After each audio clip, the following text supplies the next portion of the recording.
जी, अस्सलाम वालेकुम, अज़ान है। उम्मीद है आप सब लोग खैरियत से होंगे। आज हाशिर मेरे ऑफिस आए हुए थे। He is the founder of Artspeed. May be आप लोगों ने इनको शार्क टैंक में भी देखा हो।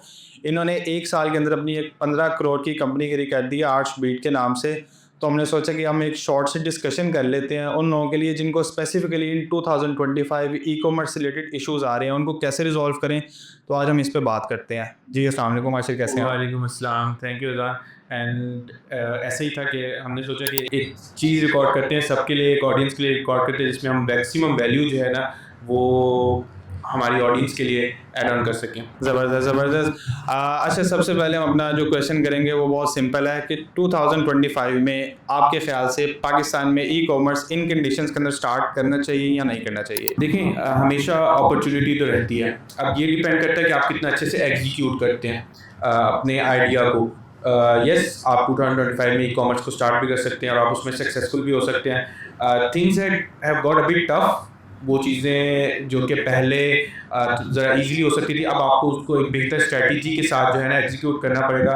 लेकिन ये है कि आप 2025 में ई-कॉमर्स स्टोर भी लॉन्च कर सकते हैं, ब्रांड भी बना सकते हैं और उस ब्रांड को एक बड़े स्केल पे भी लेके जा सकते हैं। सही है, ज़बरदस्त है। अच्छा, स्टार्ट तो हम कर सकते हैं, लेकिन यहाँ पे अगला इशू ये आ जाता है कि किस मॉडल की तरफ हमें जाना चाहिए। क्या ड्रॉप शिपिंग वाली साइट के ऊपर जाएँ, वाइट लेबल करें, प्राइवेट लेबल करें? आपके ख्याल से हमें किस मॉडल की तरफ जाना चाहिए? ख़ास तौर पे वो एक इंसान जो कि अभी बिल्कुल स्टार्ट कर रहा है, उसका पहले ई-कॉमर्स में कोई एक्सपीरियंस नहीं है। देखिए, पाकिस्तान में ना ड्रॉप शिपिंग पॉसिबल इसलिए नहीं है कि यहाँ पर वैसा इकोसिस्टम ही नहीं बिल्ड हुआ हुआ जैसे बाहर की दुनिया में है। यहाँ पर आप ड्रॉप शिपिंग कैसे करेंगे कि आपने सप्लायर से कहा कि मैं प्रोडक्ट आपसे लूँगा, जब मुझे ऑर्डर आएगा, आपको ऑर्डर आएगा तो वो देयर इज़ 90% चांस कि उसके पास प्रोडक्ट होगा नहीं। तो वो ड्रॉप शिपिंग जो है, देयर आर डिफरेंट स्टोर्स जो कि पाकिस्तान में ड्रॉप शिपिंग को वो कर रहे हैं, बट उन प्रोडक्ट्स में कंपटीशन बहुत ज़्यादा होता है। उन प्रोडक्ट्स पे जब सभी काम कर रहे होते हैं तो आपके CPAs बढ़ जाते हैं और आपको वो रिजल्ट अचीव नहीं होता। तो ड्रॉप शिपिंग जो है वो रिकमेंडेड इसलिए नहीं है। अगर किसी ने स्टार्ट करना है जस्ट टू प्ले अराउंड, ठीक है, कुछ समझना है ई-कॉमर्स को, तो उसके लिए आप कर सकते हैं कि ठीक है, आपको इनिशियली इन्वेंट्री में इन्वेस्ट नहीं करना पड़ेगा। बट इवेंचुअली अगर आपने इसके गेट ब्रांड बिल्ड करना है, बिजनेस बनाना है, तो आपको फिर ब्रांड बिल्डिंग की तरफ जाना चाहिए। उसमें आप पहले कोई प्रोडक्ट के साथ स्टार्ट कर सकते हैं, वाइट लेबल प्रोडक्ट के साथ। देन उसके बाद उसके सारे चीज़ों को आइडेंटिफाई करके कि कितना अच्छा वर्क कर रही है, क्या CPAs हैं, क्या, उसके बाद आप उसको प्राइवेट लेबल की तरफ लेके जा सकते हैं। ठीक है, कहने का मकसद ये है कि drop shipping as such Pakistan के अंदर रिलायबल नहीं है। उसके मल्टीपल फैक्टर्स हैं, मल्टीपल रीज़न है उसके पीछे। पहले रीज़न तो ये है कि रिलायबल सप्लायर्स अवेलेबल नहीं है। जिस तरह बाहर आपको टाइमली डिलीवरीज वगैरह मिल रही होती है हर एक चीज़। और एक बहुत बड़ा फैक्टर ये है कि बाहर जहाँ पे आप लोग ड्रॉप शिपिंग अक्सर सुनते हैं, वहाँ पे एडवांस पेमेंट का ऑप्शन होता है। ये कैश ऑन डिलीवरी मार्केट है। उसके अलावा प्रोडक्ट की क्वालिटीज़ बहुत ज़्यादा लो हैं। उसके अलावा एक और फैक्टर ये है कि वो ऐसी प्रोडक्ट्स जो कि ड्रॉप शिपिंग वेबसाइट्स पे अवेलेबल होती हैं, वो ऑलरेडी सैचुरेट हो गई होती हैं। इस वजह से वो सप्लायर्स उनको उन वेबसाइट्स के ऊपर ऐड अप कर रहे होते हैं। सो ये कुछ रीज़न हैं जिनकी वजह से ड्रॉप शिपिंग साइट्स हैं या drop shipping as such reliable नहीं है पाकिस्तान में। बाकी वाइड लेवल के हिसाब से आपने बिल्कुल ठीक कहा है कि उसमें अगर किसी ने एज अ प्रैक्टिस स्टार्ट करना है, चीज़ों को समझना है, पाकिस्तानी मार्केट को मेरा ख्याल है कि अगर बेसिक अंडरस्टैंडिंग लेनी है तो वाइड लेवल से स्टार्ट करे, देन वो प्राइवेट लेवल मतलब ब्रांड बिल्डिंग की तरफ जा सकता है। अच्छा, नेक्स्ट हमारा क्वेश्चन ये है कि स्टार्ट तो करना है, ठीक है, अब आपने माइंड बना लिया कि मैंने अब स्टार्ट करना है पाकिस्तान में ई-कॉमर्स। अब बजट कितना चाहिए स्पेसिफिकली इन 2025? मेरा ख्याल है आज से जब मैंने 4 साल पहले स्टार्ट किया था तो मैंने बहुत लिमिटेड से अमाउंट के साथ स्टार्ट किया था। लेकिन अब कोई भी स्टार्ट करना चाहता है तो उसके सामने बहुत ज़्यादा एक्सपेंसेस ऑलरेडी खड़े हुए हैं, जिस तरह मार्केटिंग का बजट है, ये है, वो है। तो आपका इस बारे में क्या कहना है? जी, अब डेफिनेटली डायनामिक्स चेंज हो गए हैं। मतलब मैंने भी जैसे 7-8 साल पहले स्टार्ट किया था तो उस वक्त आप शायद बड़े मिनिमम से बजट के साथ स्टार्ट कर सकते थे, बट अब मार्केट हैज़ इवॉल्व्ड। अब लोगों ने ऑलरेडी प्रोडक्ट्स चूज़ कर रही हुई हैं और हर नीश में कंपटीशन है। तो उसमें अगर आपने अपने आप को प्लेस करना है, अच्छा, इसमें डिपेंड भी करता है कि आप किस मॉडल पे वर्क करें। व्हाइट लेबल में आपको उतना एग्रेसिवली बजट नहीं चाहिए होगा जितना प्राइवेट लेबल में चाहिएगा। अगर हम प्राइवेट लेबल की बात करें तो अराउंड 4 मिलियन तो आपको चाहिए होता है। इसमें आपकी इन्वेंट्री भी आती है, आपकी मार्केटिंग की भी कॉस्ट आती है, प्लस आपकी फिक्स कॉस्ट है जो कि आपको इनिशियली कुछ मंथ्स के लिए बेयर करनी पड़ेगी और आपको शायद इतना रिटर्न नहीं मिलेगा। ये जस्ट एक वेरी रफ एग्जांपल है, डिपेंड करता है नीश टू नीश और आपकी कितनी अच्छी सोर्सिंग है उस पर भी डिपेंड कर रहा होता है। बट ये है कि आप अब ब्रांड स्टार्ट करना, ब्रांड बनाना, इसके लिए आपको इन्वेस्टमेंट चाहिए होती है। और वाइट लेबल की भी आपको अगर लोग अक्सर कहते हैं कि वाइट लेबल की शायद आपको इन्वेस्टमेंट नहीं चाहिए, बट उसके लिए भी आपको इन्वेस्टमेंट चाहिए। आपको अपने 1 मंथ की मार्केटिंग कॉस्ट उसका कुशन होना चाहिए आपके पास इन्वेंट्री का कुशन होना चाहिए, क्योंकि जैसे कि आपने बताया ना कि सीओडी की मार्केट है पाकिस्तान में, तो उसमें आपके पास ऑर्डर्स भी आएंगे, उसके बाद रिटर्न्स भी आएंगे, तो वो इन्वेंट्री पाइल अप होना शुरू हो जाएगी और आपको पता भी नहीं चलेगा। फिर आपको इन्वेंट्री कॉन्स्टेंट होना शुरू हो जाएगा अगर आपके पास बजट नहीं होगा, तो वो भी कहीं ना कहीं $500,000 to $1 million आपको उसमें भी इन्वेस्ट करना पड़ता है ओवर द टाइम। अगर आपने स्टार्ट भी कर लिया, स्टिल आपकी वो इन्वेस्टमेंट वहाँ पे पोरिंग होती रहेगी। यूजुअली क्या होता है कि आपने बेशक फ्रॉम डे वन स्टार्ट किया, आपने कैंपेन चलाना शुरू किया, आपकी प्रोडक्ट आने, बट आपको पेमेंट कोरियर कंपनी से पेमेंट आपको ऑन द सेम डे नहीं मिलती, ठीक है। वो भी उसका भी एक टाइम फ्रेम होता है। पूरी ये सप्लाई चेन है, उस सप्लाई चेन को मैनेज करने के लिए आपको वाइट लेबल स्टोर के लिए भी कहीं ना कहीं अराउंड $1 million इन्वेस्टमेंट चाहिए होती है।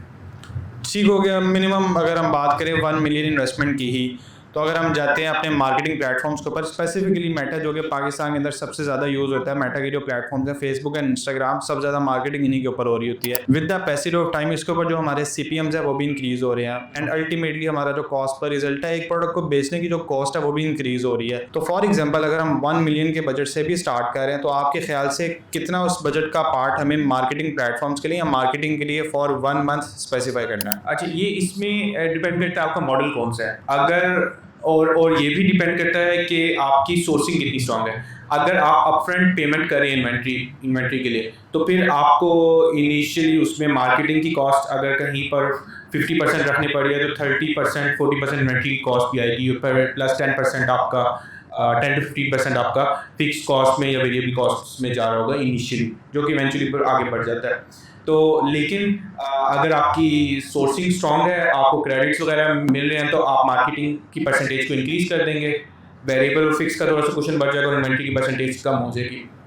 तो इस पर डिपेंड कर होता है, बट यूजुअली एक बड़ा चंक जो है वो मार्केटिंग का बजट आपका ई-कॉमर्स बिजनेस में लेके जाता है। ठीक हो गया, ज़बरदस्त है। अच्छा, एक बहुत ही कॉमन क्वेश्चन है, आपको अक्सर वीडियोस के कमेंट सेक्शंस में मिलेगा, आपको अपने DMs में मिलेगा, वो यही है कि बेचें क्या, ठीक है, व्हाट टू सेल।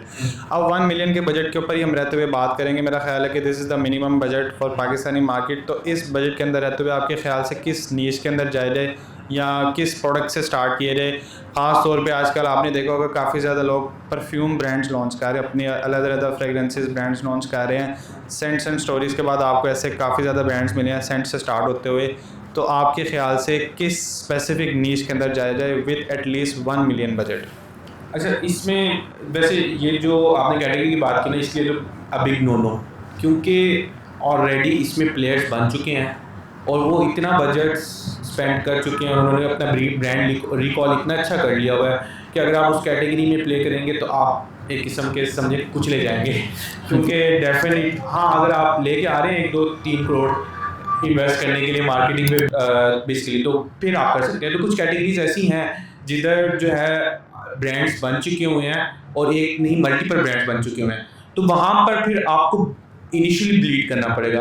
तो अगर आपके पास उतना कुशन है, उतना जिगरा है, ठीक है, उतना बजट है, तो फिर तो उन कैटेगरीज को टच करें, वरना उनको अवॉइड करें। और सबसे इम्पॉर्टेंट चीज़ है कि यहाँ पर एक जो होते हैं ना कि भीड़ चाल कि एक कैटेगरी में देखा ब्रांड बना अच्छा जा रहा है, बस सभी उस कैटेगरी में जो है ना कूदना शुरू हो जाते हैं कि बस अब यही कैटेगरी है, इसके अलावा नहीं। तो राइट नाउ मैं इसमें यूजली ये कहता हूँ कि अक्सर पूछा भी जाता है, तो मैं यूजली कहता हूँ कि देखें इसमें 1-2 फैक्टर्स इंपॉर्टेंट। एक कि आपको सोर्सिंग कहाँ पे स्ट्रांग हो रही है, आपको कहाँ पे एक ऐसा एज मिल रहा है जो कि बाकी मिल रहा है, चाहे वो आपकी सोर्सिंग में कि आपको अच्छा क्रेडिट टर्म मिल जाएगा, आपको ऐसी प्राइस मिल जाएगी कि जो शायद बाकी लोगों को नहीं मिल पाएगी। तो अगर आपको वहाँ पे कहीं पे भी किसी भी कैटेगरी में अनफेयर एडवांटेज है ना, तो उस कैटेगरी की तरफ जाएं, इससे सब कुछ होता है। प्लस जेनेरिकली अगर हम बात करें तो आप आई वुड से कि एक ब्रॉडर नीश के बजाय माइक्रो नीशेस में जाएं, ठीक है। फॉर एग्जांपल अगर आप फैशन के, तो मैन फैशन में जनरल में ना जाइए, स्पेसिफिक लाइक कार्ड होटल, ठीक है, तो वो एक बड़ी स्पेसिफिक नीश है, उसमें आप अपना कुछ यूनिक प्रोडक्ट लॉन्च करें और उसके गिर्द अपना ब्रांड बिल्ड करें। बिल्कुल सही है, ज़बरदस्त, बहुत अच्छा एक्सप्लेन किया आपने। अच्छा, मैं इसके अंदर एक चीज़ ऐड करना चाहूँगा कि बेशक आप जिस मर्ज़ी कैटेगरी के अंदर जा रहे हैं, आप एक प्रॉपर नीश से स्टार्ट ले रहे हैं, माइक्रो नीश की तरफ जा रहे हैं। आपने कुछ भी स्टार्ट करने से पहले अपने ब्रांड का USP, unique selling proposition define करना है। I think so this is the foundation of your brand. इसी चीज़ को लेके हुए आप चलेंगे। आप जितने मर्ज़ी बड़े ब्रांड्स या मल्टीनेशनल ब्रांड्स को भी आप देख लें, उस हर एक ब्रांड का एक स्पेसिफिक यूएसपी होता है जिसको लेके वो अपनी एडवर्टाइजमेंट्स वगैरह को प्रोसीड कर रहे होते हैं।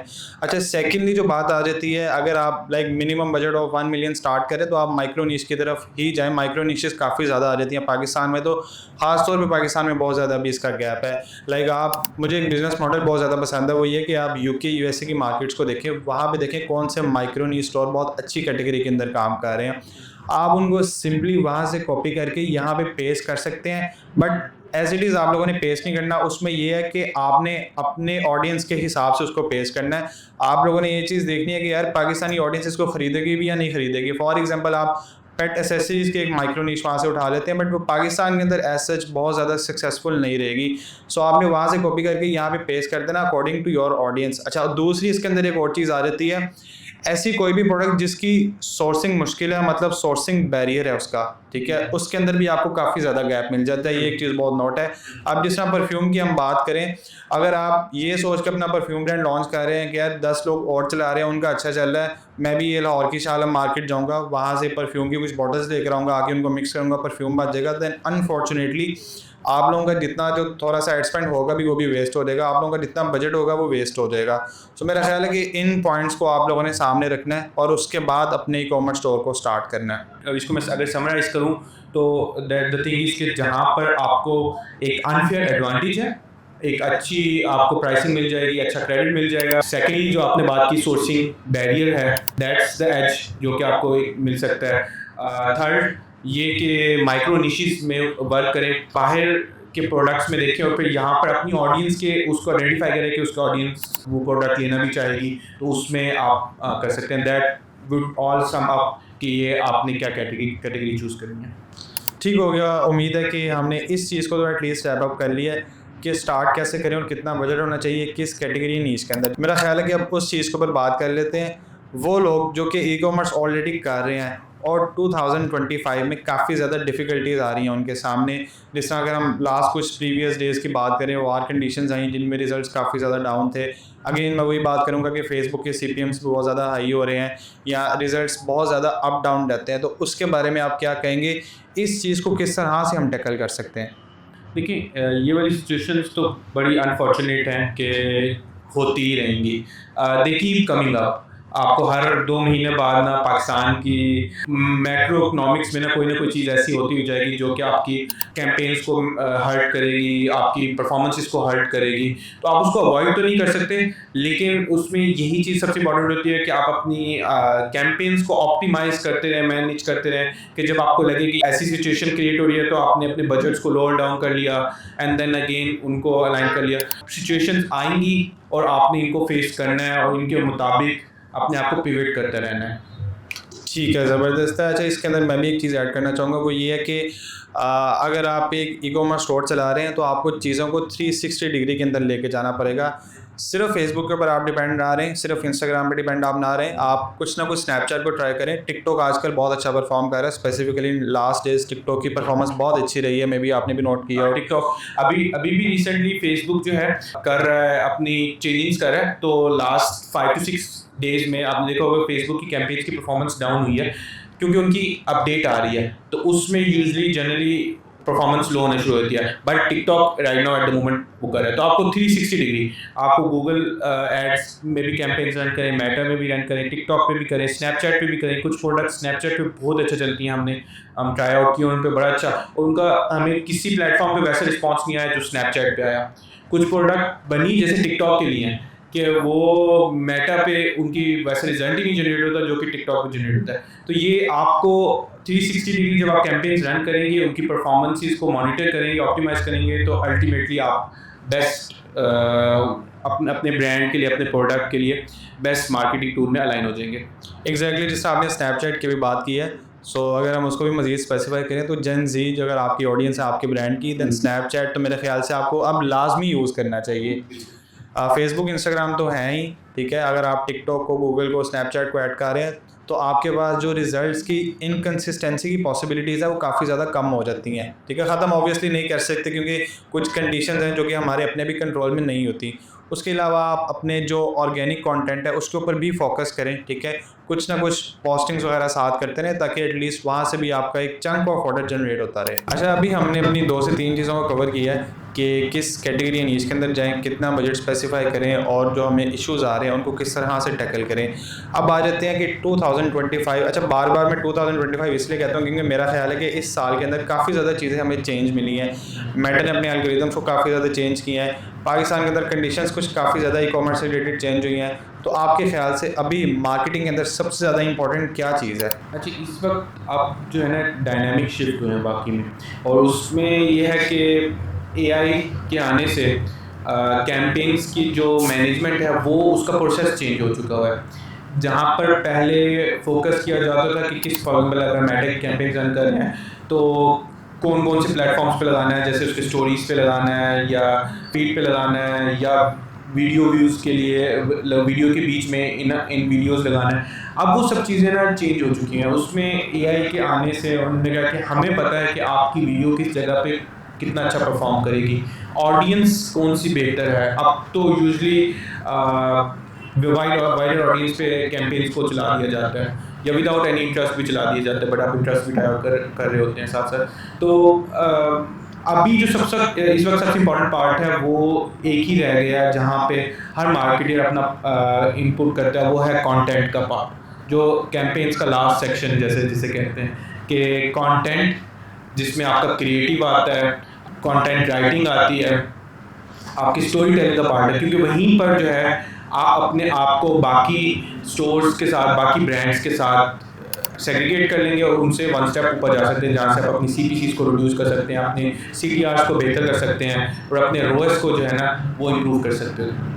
बिल्कुल सही है, ज़बरदस्त है। अच्छा, इस चीज़ को हम इस तरह से भी कह सकते हैं कि अगर हम कुछ लास्ट ईयर्स में देखें तो लॉन्ग फॉर्म वीडियोस सबसे ज़्यादा फेमस थी, शॉर्ट फॉर्म वीडियोस बहुत ज़्यादा यूज़ नहीं होती थी। लेकिन टिकटॉक के आने के बाद जो लोगों का अटेंशन स्पैन है वो बहुत ज़्यादा कम हो चुका है due to short form videos, reels, whatever, जितनी भी हमारी जो शॉर्ट फॉर्म कंटेंट्स आता है। अब मसला ये है कि लोग लॉन्ग फॉर्म कंटेंट की तरफ जा नहीं रहे।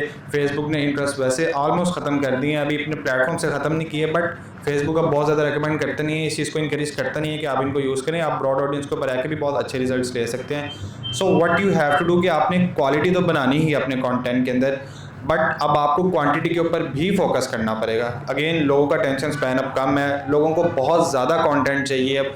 सो आपको अपनी क्वांटिटी के ऊपर फोकस करना पड़ेगा। स्पेसिफिकली अगर हम वीडियो की बात करें तो वीडियो के अंदर आपके बहुत सी और चीज़ें आ जाती हैं। आप डिफरेंट हुक्स को ट्राई आउट कर सकते हैं, आप डिफरेंट कॉल टू एक्शन को ट्राई आउट कर सकते हैं, वीडियो की बॉडी के अंदर आप बहुत से चेंजेस कर सकते हैं।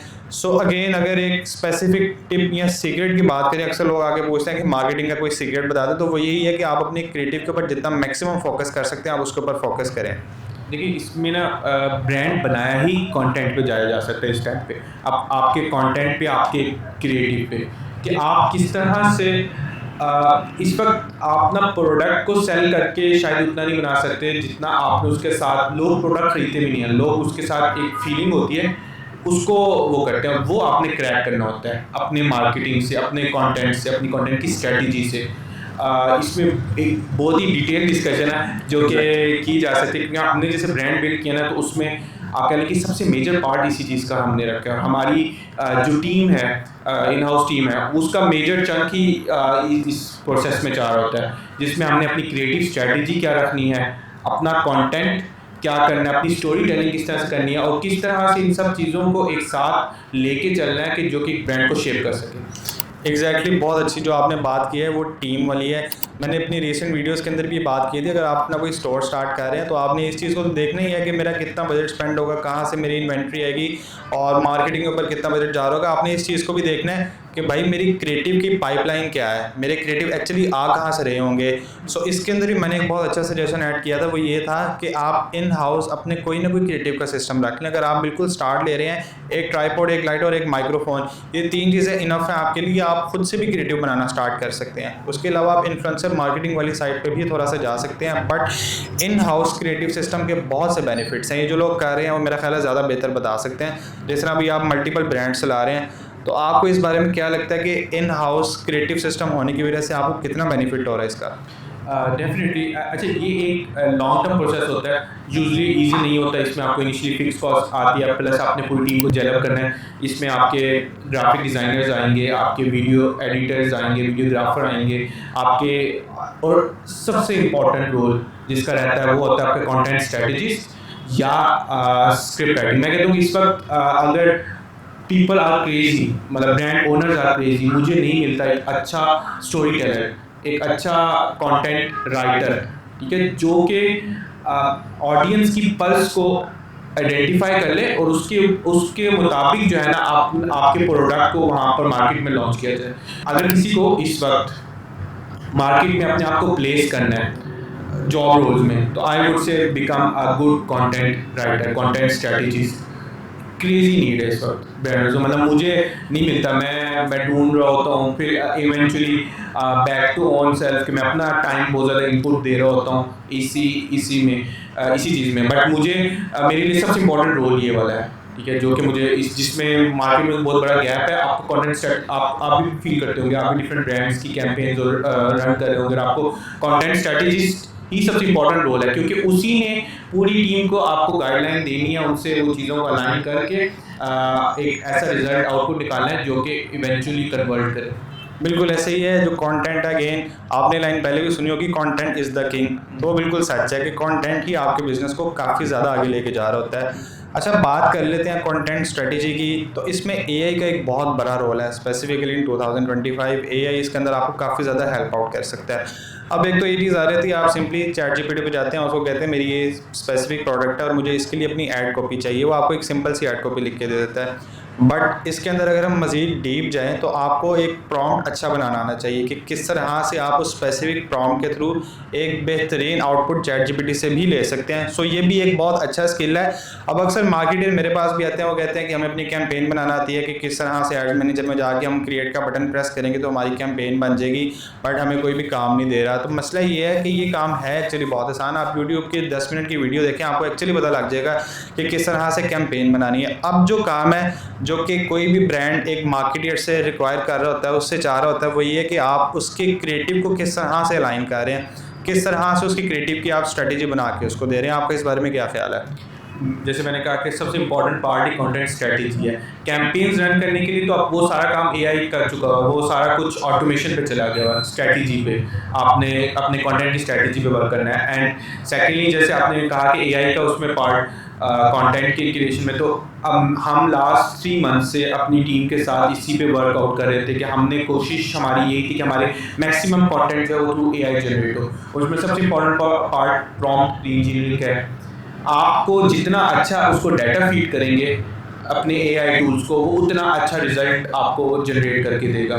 और हमने काफ़ी डिफरेंट टूल्स की सब्सक्रिप्शंस ली, उन पे वर्किंग्स की। ग्राफिक्स के लिए हमने अलग टूल्स यूज़ किए, वीडियोस के लिए हमने अलग टूल्स यूज़ किए, और मिक्स एंड मैच करके हमने ऐसे ऐसे कंटेंट जनरेट किए कि हम खुद भी देख के एक दफ़ा हैरान होते हैं कि now this all can be done through AI. आपको जहाँ पे जिन कैंपेन्स के लिए बड़े बड़े बजट्स चाहिए होते थे, वो अगर आप स्मार्टली उनको करें तो वो एआई से आप इतना अच्छा रिजल्ट जनरेट कर सकते हैं जो कि कन्वर्ट होता है। The most important thing is आपके पीछे बस स्ट्रेटजी होनी चाहिए। तो स्ट्रेटजी हो और आपको प्रॉम्प्ट इंजीनियरिंग आती हो, आपको टूल्स को यूटिलाइज करना आता हो, तो आप you can sell like crazy. बिल्कुल ऐसे ही है। आपको एआई के टूल्स को यूटिलाइज करना आना चाहिए, उनसे अपना काम निकलवाना कैसे है, this is the main thing. Specifically content के ऊपर स्पेंड करने से लोग बहुत ज़्यादा डरते हैं। जिसने आपने सब्सक्रिप्शन की बात की है, मसला ये है कि लोग कैंपेन्स के ऊपर अपने पैसे ज़ाया करते रहेंगे, बट जहाँ पे बात आ जाएगी कि यार आप अपना कंटेंट इंप्रूव कर लें, उसके ऊपर कोई ना कोई इन्वेस्टमेंट कर ले, वहाँ पे लोग डर जाते हैं। तो मेरा ख्याल है लाइक 15 या 10% एटलीस्ट आपका जो मार्केटिंग बजट है वो आपने अपने कंटेंट के ऊपर लगाना है, ताकि आपकी जो मार्केटिंग है वो भी इम्प्रूव हो सके। कंटेंट के ऊपर मुझे तो लगता है कि शायद इससे भी ज़्यादा लगाना चाहिए।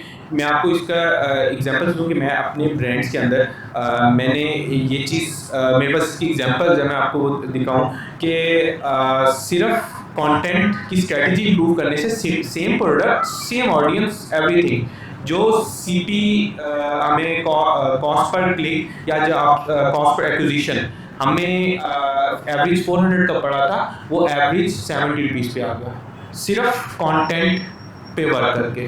तो आप ये देखें कि उसका benefit over the longer run, over 6 months अगर हमने उन कैंपेन्स को, उस प्रोडक्ट को चलाया है, कितना जनरेट किया है। तो इतना ज़्यादा इम्पॉर्टेंट है आपका कंटेंट। और मेरे पास इसकी मल्टीपल एग्जांपल्स हैं जहाँ पे हमने अपने कॉस्ट पर एक्विजिशन को काफ़ी कम कर लिया, just actively working on our content को इम्प्रूव करके। Same product, same audience, same brand, everything same, just the difference was the content. और उसने हमें, आप कह लें कि शायद लाखों, करोड़ों नहीं तो लाखों का बेनिफिट सिर्फ एक प्रोडक्ट पे दिया है। ज़बरदस्त। आई होप कि जो कंटेंट वाली साइड है वो काफ़ी लोगों को इस डिस्कशन के बाद क्लियर हो गई होगी। सो अब थोड़ी सी बात कर लेते हैं वो चीज़ जो कि मेरा ख्याल है कि हर ई कॉमर्स स्टोर ओनर के लिए एक नाइटमेयर है, वो है कुरियर कंपनीज़। मेरा नहीं ख्याल है कि कोई ऐसा बंदा है जो कि अपनी स्पेसिफिक कुरियर कंपनी से खुश है। उसने मुझे आज तक ये बात कही हो कि मैं इस कंपनी के साथ काम कर रहा हूँ और मैं इससे बहुत खुश हूँ। अगर आपके सामने तो आप मुझे लाजमी बताइएगा, लेकिन मेरी अभी किसी ऐसे बंदे से कोई मुलाकात नहीं हुई। आप मुझे ये बताएं कि आपके तो मल्टीपल ब्रांड्स हैं, उसके ऑब्वियसली काफ़ी ज़्यादा पार्सल्स भी होंगे, तो आप किस तरह से इस मसले को टैकल कर रहे हैं? आप चले मार्केटिंग के ऊपर आपने अपनी मेहनत कर लिया, आपने कंटेंट अच्छा कर लिया, आपके पास बजट है, जब आपका पार्सल डिलीवरी नहीं हो रहा तो फ़ायदा क्या है? देखिए, ये तो एक पेन पॉइंट है, और ये चाहे जो स्टार्ट कर रहा है या जो यहाँ पे 10 सालों से बैठा है, उसके लिए भी वही सिमिलर पेन पॉइंट है। शायद उसके लिए ज़्यादा बड़ा हो क्योंकि उसका मैग्नीट्यूड इतना बड़ा है, उसको हिट भी बहुत इतनी बड़ी पड़ती है कोरियर कंपनीज की परफॉर्मेंस से। तो ऐसी कोई कोरियर कंपनी है नहीं कि जो आप एक रिकमेंड कर सकेंगे ये बेहतरीन है। उसमें सबसे इम्पॉर्टेंट पार्ट आपने अपने एंड पे ही प्ले करना है। आपने खुद आइडेंटिफाई करना है कि मेरे लिए कौन सी कोरियर कंपनी की सिटी में कौन अच्छा परफॉर्म करेगा। हमारे पास ऐसे सॉफ्टवेयर्स हमने डिप्लॉय किए हुए हैं कि जो हमें ये बता रहे होते हैं कि इस सिटी में कौन सा कोरियर हमारे लिए बेहतर परफॉर्म कर रहा है। और अच्छा, वो रहता भी नहीं कि इस सिटी के लिए हमेशा यही कोरियर अच्छा परफॉर्म करेगा। It would keep on changing. जब उस कोरियर कंपनी के ऊपर लाइक उसकी टीम में से कोई पर्सन जाएगा, वो काफ़ी ज़्यादा कॉस्ट कटिंग कर रहे होते हैं, तो कोई टीम में से स्पेसिफिक गया तो शायद वो जो उस लोकेशन पर अच्छा परफॉर्म कर रहा था अब नहीं कर रहा होगा।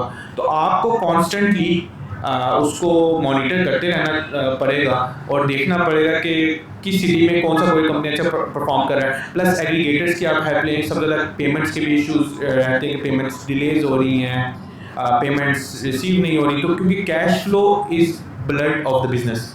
जब आपका कैश फ्लो आपके हाथ से जाता है ना, तो आपका बिजनेस वहीं पर चोक होना शुरू हो जाता है। तो कैश फ्लो जो है वो ब्लड है बिजनेस का। अगर वो उस पर प्रॉब्लम आना शुरू हो जाए तो आपका बिजनेस चोक होना शुरू हो जाता है। तो कैश फ्लो के कॉन्स्टेंट जो है ना, आपने उसको खुद ही हैंडल करना है, खुद ही टैकल करना है। तो मैं जैसे बता था कि हमारे सॉफ्टवेयर जो हैं, हमारे पास लाइक सॉफ्टवेयर जब आइडेंटिफाई, हम उसको चेक कर रहे होते हैं, रेगुलरली मॉनिटर कर रहे होते हैं कि इस कोरियर कंपनी इस सिटी में इस वक्त बेहतर परफॉर्म कर रही है। और वो भी कॉन्स्टेंट नहीं रहता, इट कीप्स ऑन चेंजिंग।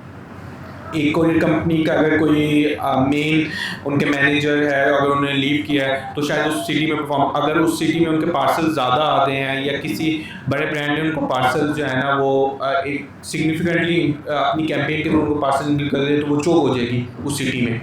तो वहाँ पर उसकी परफॉर्मेंस डाउन। तो ये आपको कॉन्स्टेंटली, मैं तो कहूँगा शायद डेली मॉनिटर करना पड़ रहा होता है कि किस सिटी में कौन सी कोई कंपनी इस वक्त बेहतर परफॉर्म कर रही है, और उसके मुताबिक उसको आप फिर पार्सल्स दे रहे होते हैं। और फिर पेमेंट्स के लिए आपको कॉन्स्टेंटली उनको पुश करना पड़ता है, कहना पड़ता है, पेमेंट्स निकलवानी पड़ती हैं अनफॉर्चुनेटली। और प्लस ये है कि एग्रीगेटर्स को भी आप यूज़ कर सकते हैं। There are different kind of aggregators जो कि सारी कोई कंपनीज को पूल अप जिन्होंने किया होता है, वो आपको जो है ना एक ऐसा पैकेज बना के दे देते हैं जिसमें वो आपके लिए फिर कॉन्स्टेंटली फाइट कर देते हैं कि आपको मेक श्योर बनाएं कि आपके पार्सल भी डिलीवर हों। और टाइमली डिलीवरी को तो शायद खुद ही देखना पड़े, लेकिन आपको पेमेंट्स ऑन टाइमली बेसिस मिलती रहें। अच्छा, एग्जैक्टली ये जो पार्सल्स वाला काम है आपको डेली बेसिस पे ही करना पड़ता है। फर्स्ट ऑफ ऑल आप अपनी साइड से जितना कर सकते हैं, लाइक आप अपने कस्टमर का जो एड्रेस है वो कंप्लीट मेंशन करें पार्सल के ऊपर। सेकेंडली जो आपने बात की एग्रीगेटर्स वाली, आई थिंक सो कि कोई भी अगर अपना ई कॉमर्स ब्रांड स्टार्ट करें, अभी छोटे लेवल के ऊपर काम करें, तो वो एग्रीगेटर्स को ही यूज़ करें। अगर आप डायरेक्टली बड़ी कंपनीज के साथ काम करते हैं लाइक TCS, लेपर्ड्स है, ठीक है, तो उनके अंदर आपको पेमेंट के बहुत से इश्यूज आते हैं, ठीक है। सेकेंडली आपके साथ वो कम्युनिकेट भी प्रॉपर्ली नहीं करते, मतलब सर्विस वाली साइड के ऊपर उनके काफ़ी ज़्यादा इश्यूज हैं। बट अगर आप एग्रीगेटर्स मतलब थर्ड पार्टी कुरियर सर्विसेज को यूज़ कर रहे हैं, देन आपके ये जो इश्यूज हैं काफ़ी हद तक रिजॉल्व हो सकते हैं। अगेन 100% रिजॉल्व कभी भी नहीं हो सकते। तो यही कुछ चीज़ें हैं जिन्हें आप कुछ अपनी साइड से मैनेज कर सकते हैं, कुछ आगे कुरियर की साइड के ऊपर मैनेज करवा सकते हैं। तो इन चीज़ों को मिल मिला के आपका जो ये वाला मसला काफ़ी हद तक रिजॉल्व हो सकता है। उसके अलावा जो पेमेंट की जहाँ तक बात आ रही थी, अगेन कैश फ्लो ऑब्वियसली बहुत ज़्यादा इंपॉर्टेंट है। तो काफ़ी ऐसी कुरियर कंपनीज़ हैं जो आपको एडवांस पेमेंट भी अब ऑफ़र कर रही हैं या इंस्टेंट पेमेंट के नाम से भी कुछ चीज़ें ऑफ़र कर रही हैं। तो आप इन ऑप्शंस को भी डिस्कवर कर सकते हैं। बात यह है कि आपने कंडीशंस के साथ अप टू डेट रहना है, ठीक है, कि अब कौन सा कुरियर अच्छा परफॉर्म कर रहा है या कंडीशंस किस तरह से बेहतर हो रही हैं। मतलब ये है कि अगर आप अप टू डेट रहेंगे तो आपके काफ़ी मसले वहाँ पे रिजॉल्व होते रहेंगे। बट ये कि अगर आप एक ही कंपनी के साथ कंटिन्यूसली काम कर रहे हैं और उनको ख़ास तौर पे मॉनिटर नहीं कर रहे, ये एक बहुत बड़ी वजह है कि लोग ई कॉमर्स के अंदर फेल हो जाते हैं। कुरियर कंपनीज बहुत ज़्यादा स्कैम्स भी कर रही होती हैं, आपके जो पार्सल्स हैं उनको बहुत ज़्यादा ओवर चार्ज कर रही होती हैं। उसके अलावा आपकी जो इनवॉइसेस आ रही होती हैं पेमेंट्स की, उनके अंदर बहुत से इश्यूज़ आ रहे होते हैं। सो आपने इन चीज़ों को डेली बेसिस के ऊपर मॉनिटर करना है, तब जाके आपको एक्चुअली आइडिया होगा कि आपका जो ओवरऑल बिजनेस का एक सर्कल चल रहा है उसके अंदर इशू कहाँ पे है और उसको रिजॉल्व किस तरह से करना है। लेकिन मैं इसमें कहता हूँ कि यही सबसे बड़ा एक लीकेज रहता है, एक प्रॉब्लम रहता है किसी भी स्टार्ट करने वाले के लिए। कि वो जब शुरू में देखते हैं ना कि यार ये देखो मैंने प्रोडक्ट 500 की ली, 2000 की बेच दी और मुझे इस पे ऐड कॉस्ट 500 आई थी, तो जी मुझे 1000 रुपये बच गया। लेकिन वो सारा महीना काम करने के बाद जब देखते हैं तो उनको बैंक स्टेटमेंट शायद अपने पॉकेट से कुछ देना पड़ा। उसकी वजह यह है कि लोग अपनी फाइनेंशियल मॉडलिंग जो है ना वो अच्छे नहीं करते बिजनेस की। There are other cost associated with it. इसमें आपकी एक बहुत बड़ी कॉस्ट आपके रिटर्न की है।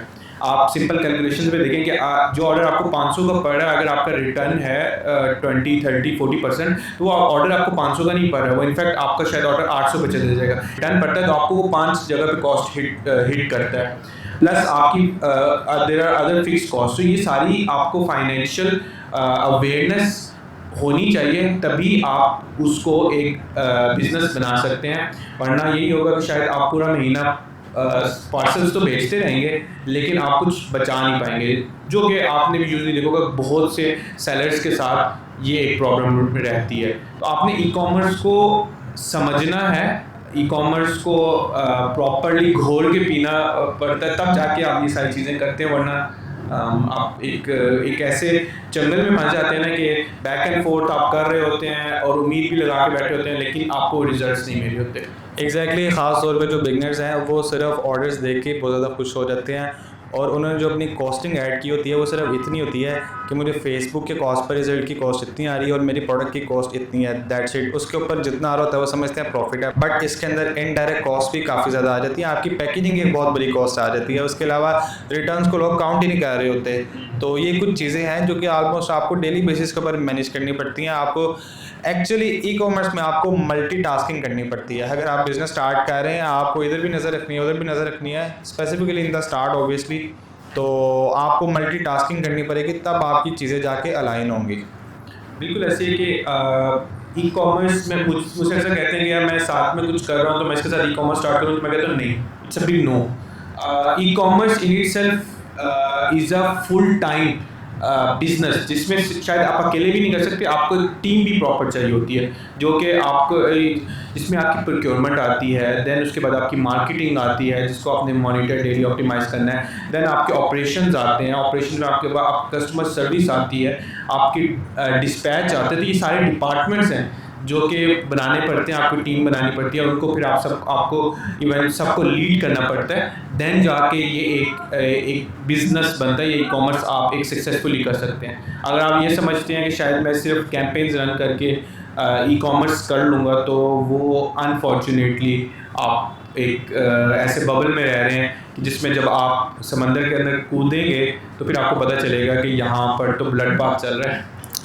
वही बात आ जाती है कि ई कॉमर्स इतना आसान है नहीं जितना दिखाया जा रहा है आजकल सोशल मीडिया पे, कि रात को टिकटॉक पे स्पेसिफिकली कैंपेन ऑन किया और कल मेरे 100 ऑर्डर्स भी आ गए। तो चीज़ें इसके अंदर बहुत ज़्यादा मुश्किल हैं, जिन बातों के ऊपर अभी हमने डिस्कशन भी की है। मे भी हमारी कुछ बातें कुछ लोगों को ना भी पसंद आई हो, बिकॉज उन्होंने देखा कुछ हुआ था और हमने कुछ रियलिटी की बेस के ऊपर बात की है, क्योंकि उनका भी काफ़ी ज़्यादा एक्सपीरियंस है और मैं भी काफ़ी अर्से से काम कर रहा हूँ, तो हमने वो बातें की हैं जो कि बिज़नेस करने वालों को पता होता है। ये इश्यूज़ हमें प्रैक्टिकली फेस करने पड़ेंगे। उम्मीद है कि आज की हमारी इस डिस्कशन से आप लोगों को काफ़ी ज़्यादा फ़ायदा भी हुआ होगा, बहुत कुछ सीखने को मिला होगा। मज़ीद अगर आपको कोई क्वेश्चन है हाशिफ भाई से, ही इज़ द एक्सपर्ट, 7-8 साल का उनका एक्सपीरियंस है, आप लोग कमेंट सेक्शन में भी पूछ सकते हैं। उसके अलावा आप लोग इनबॉक्स में भी अपने क्वेश्चंस कर सकते हैं। Thank you so much for having us.